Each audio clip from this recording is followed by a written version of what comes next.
Eu acho assim, a liberdade de expressão existe, ele tem o direito de escrever o livro, até se a mãe quiser processá-lo, conseguir tirar, eu acho que até está em processo de banir o livro, aí fica a critério dela, mas ela existe um direito de liberdade de expressão. Então, ele escreveu, ele está absolutamente dentro da lei. Mas eu também tenho que dizer, doutor Paulo, que o senhor, não sei se caiu a linha, que realmente o senhor tinha dito que não conhecia o doutor Sanguinetti. E depois falou que foi convidado pelo doutor Sanguinetti para participar da defesa, ou de freelance. Quer dizer, ali ficou um pouco, vamos dizer... Mas não é médico legista. Nebuloso, para não dizer que caiu um pouco em contradição. Olha, eu comecei a ler esse livro, eu comecei a ler o livro, li boa parte do livro, Luciana, mas, infelizmente, para quem conhece um pouquinho, não precisa ser muito técnico, não. Para quem conhece um pouquinho do direito criminal, verifica que tudo que está lá colocado não condiz com uma realidade normal de um processo criminal. O que eu me pergunto é o porquê do livro, porque eu entendo que as pessoas porque podem... ficou claro agora, Luciana, o porquê do livro agora, ele deixou claro... Elvis está vivo, as pessoas podem achar que... Mas, né? Infelizmente, ele deixou claro na própria contradição dele. O livro é parte de uma estratégia, me parece uma estratégia quase suicida, certo? Não quero entrar no mérito da defesa de ninguém, mas na verdade, ele ajudou, na verdade, aquele que ajudava os advogados do casal. Se assim é, e esse livro aparece nesse momento, eu tenho todo o direito de imaginar, temos todo o direito de imaginar, o Brasil tem o direito de imaginar, que esse livro é parte de uma estratégia de desmoralização do trabalho que foi feito até agora. Sem considerar, sem se atentar, que para isso, e nisto, está o custo de toda uma família, de uma vítima, de uma criança e de todos nós. Bem, eu queria... Doutora Júnior, a senhora pode vir aqui? Parece que o doutor Paulo está na linha, mas ele não gostaria de falar com vocês. Mas, doutora Júnior, por favor, entra aqui comigo. Doutora Júnior, pode me ajudar? Só um instantinho, doutor Paulo, eu quero ver uma coisa aqui. Antes de mais nada, eu tenho uma rede aqui, que é uma rede de proteção, né? Só que essa rede não foi instalada por profissionais que, quando a gente pede para uma firma capacitada para instalar esse tipo de rede, né, doutora Júnior, tem todo um trabalho próprio. Isso aqui é cenográfica, foi a equipe aqui da Rede TV que fez, inclusive, ela não está totalmente esticadinha. Normalmente ela estaria mais esticadinha, certo? E é uma rede, realmente, ela é uma rede difícil, você pode se debruçar, que não é fácil, não certo? É fácil, não é fácil. Imagine É para criança, você concorda? Tem até eles têm assim, eles fazem para saber quantos quilos suporta, tem todo um trabalho. Tem todo não é verdade? Uma engenharia por trás. A gente tem aqui uma tesoura, é mais ou menos assim a tesoura? Mais ou menos assim a tesoura, Lordelo? Não a gente não tem. Quer dizer, isso, a minha pergunta não é uma coisa... Primeiro, a minha pergunta que não quer calar é por que teria uma tesoura de fácil acesso numa casa com criança?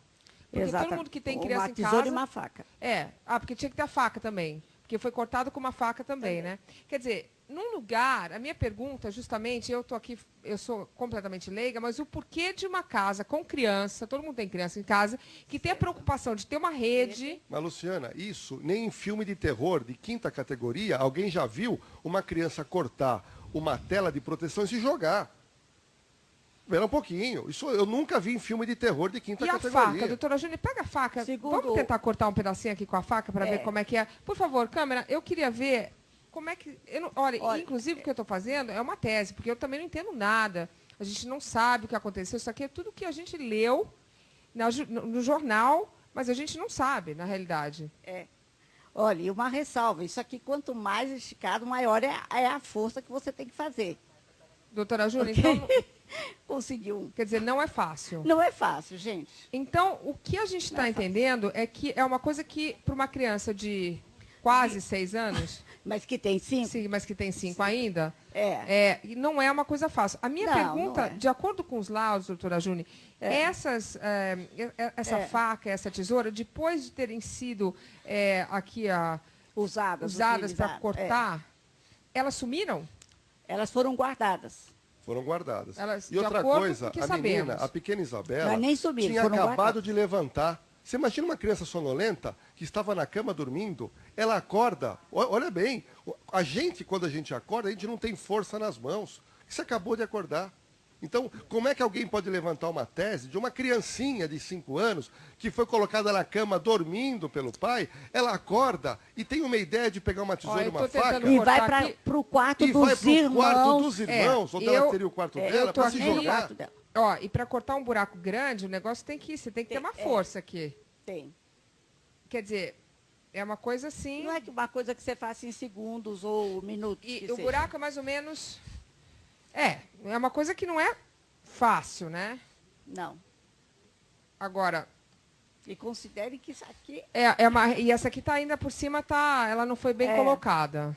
Exato. Quer dizer, seria um buraco mais ou menos desse tamanho, é isso? Olha, qualquer tese, Qualquer defesa pode levantar qualquer tese. Agora, é como eu disse ao doutor Paulo, eu não tinha ouvido ainda a tese do chamado acidente doméstico nessa circunstância. Isso não é acidente doméstico. Se isso ocorresse, isso é suicídio, doutora Júlia, não é acidente doméstico. Uma pessoa que pega uma faca, corta uma tela de proteção e se joga, isso não é acidente. A palavra já é errada. Isso é suicídio. Segundo ele, ela não teria intenção, eu estou falando só porque o que está no livro que ele coloca. Claro.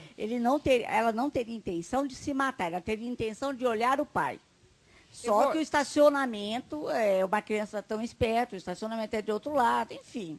Isso é aquela história do Tardelli. Doutora Júlia, uma teoria dessa é chamar os delegados do caso, que são delegados de primeira linha. Exatamente. É chamar a perícia de São Paulo, que isso aqui não funciona, é uma porcaria. Mas como tudo que foi Exatamente. feito da perícia, que, digo bem, foi colocado em prova na justiça em todas as esferas, e até o presente momento, a justiça concordou que os dados são perfeitos. Mas não foi comprovado ainda, a gente também tem... Não, mas ninguém está dizendo aqui, nunca ninguém disse quem foi o culpado. Mas Nós estamos falando das provas. das isso, provas contestar técnicas. as provas. Então, a pessoa que me fala que houve um acidente pessoal, ele está dizendo que todo o conjunto probatório que foi feito pelo doutor Sembranelli, doutora Renata Pontes, o doutor Calil, quer dizer, todo mundo que trabalhou, ninguém conseguiu enxergar um acidente doméstico. É muita onipotência e Deixa, arrogância. doutora Júlia, a senhora é calminha, deixa eu perguntar. Eu acho que ele desligou? Caiu a linha ou desligou? Realmente é uma tese muito difícil de entender, porque uma criança, em 3 minutos, que foi o tempo que teria dado para justamente os pais, o pai ter deixado a menina, ter descido, trancado a porta, para ela achar uma faca. Isso aí até para eu, que sou absolutamente leiga, e aí ela abriu um lugar e ela se enfiou pelo buraco, e aí, e mais, a menina não caiu assim? O que diz a polícia é que ela caiu de frente para o prédio. E nessa teoria, então, a criança teria caído... Como é que ela ia teria caído de cabeça. Teria caído de cabeça, que é completamente diferente da conclusão dos peritos criminais de São Paulo. Completamente diferente. Peraí, então deixa eu perguntar para ele. Eu vou ser... Alô, doutor, tudo bem, doutor Paulo, o senhor pode falar comigo? Luciano, pode falar. Por favor, deixa eu lhe dizer. Eu acho que nós temos 2 coisas muito boas aqui no Brasil. Uma é o programa Fantástico e outra é você, que é uma fantástica, né? Mas eu devo dizer a você que realmente eu não estou preparado para esse tipo de debate que está sendo travado aí hoje. Eu estou preparado para um debate técnico e não para um debate passional, ainda mais nesse nível de gente usando palavras chulas. Não me serve isso aí. O que eu tenho feito é um trabalho digno, uma tese digna, que merece ser investigada com todo rigor. A verdade é o seguinte, essa tese tem sido chamada pelo doutor Sembranelli, dizendo que ela não tem pé nem cabeça. Pode ser que realmente essa tese não tenha, falte membros para essa tese. Agora, se o promotor Sembranelli faz esse juízo da tese e diz isso da minha tese, que eu estou trazendo, ele me dá o direito de dizer da tese dele, que ele defende, que a tese dele está sobrando elementos. A tese dele tem uma cola. Nós chamamos aqui no Sul de rabo. E este rabo, esta cola, está sendo observado lá do Nordeste pelo doutor Sanguinetti e pelo doutor José